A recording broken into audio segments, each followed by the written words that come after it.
Vice ganda na imbierna sa Philippine Airlines, inireklamo ang delayed flight at overbooking. Hindi naiwasang maglabas ng kanyang saloobin ang It's Showtime host at kapamilya and kabogable star na si Vice Ganda.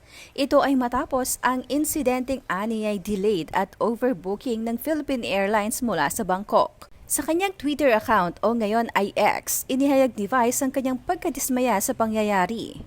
Aniya, "Grabe ka, pal. Grabeng pang-aabala at perwisyo ang dinulot mo sa masayasa ng trip na ito. Bakit kayo ganyan? Ilang beses nyo kaming pinaranas ng overbooking sa puntong di nakasakay ang kasama namin. Ngayon ako naman ang nawalan ng upuan." Dagdag pa ni Vice, "Napakapangit ng serbisyo nyo, pal. Napakapangit. Sistema nyo na ba talaga ang overbooking? Alam nyo ba gaanong stress ang idinudulot nyo sa pasaherong di nakakasakay sa binook at binayaran niyang flight? May damdamin pa ba kayo ng malasakit para sa pasahero? Pera-pera?" Nitong mga nakaraang araw ay nagbakasyon ang ilang miyembro ng It's Showtime. Subalit dahil sa nangyari sa kanilang flight sa Philippine Airlines ay naglabas ng hinanakit si Vice. Ayon sa kanya, "Pinapalitan nyo ng lungkot at buwisit ang saya na dulot ng excitement sa bawat trip at ligaya ng bawat nabuong memories sa trip ng dahil sa napakapangit nyong sistema. Masaya sana ang bawat alis at pag-uwi kung meron kayong malasakit." Mabilis namang sinagot ng PAL ang bawat post ni Vice na nilakipan ng paulit-ulit na paghingi ng dispensa. Anito, "Hi Vice, we deeply regret the recent incident during your recent flight with us and would like to offer a clear explanation of the situation.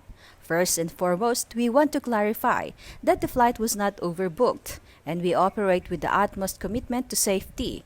Your feedback is invaluable and we are dedicated to improving our communication and services for the benefit of all our passengers." Sinagot rin naman ito ni Vice at sinabi niyang, "Hindi yan ang sinabi sa akin sa counter. Ang sabi ng staff, the flight was overbooked and my seat was given to another passenger. Magbato-pa-topic na lang kayo ng staff sa counter kung sino sa inyo ang palpak. Yung panalo, libre ko ng round-trip ticket via Cathay Pacific." At dahil sa sunod-sunod na reply ng PAL, napansin tuloy ng mga netizens na kapag celebrity raw ang may issue o reklamo, ay mabilis kaagad ang resolusyon ng naturang airlines. At kapag ordinaryong pasahero raw ang nagreklamo ay walang aksyon ang naturang airlines. Komento pa ng ilan, "Mahilig talagang mag-cancel ang PAL pag uwi ko ng Pinas at pabalik ng Saudi, laging may cancel.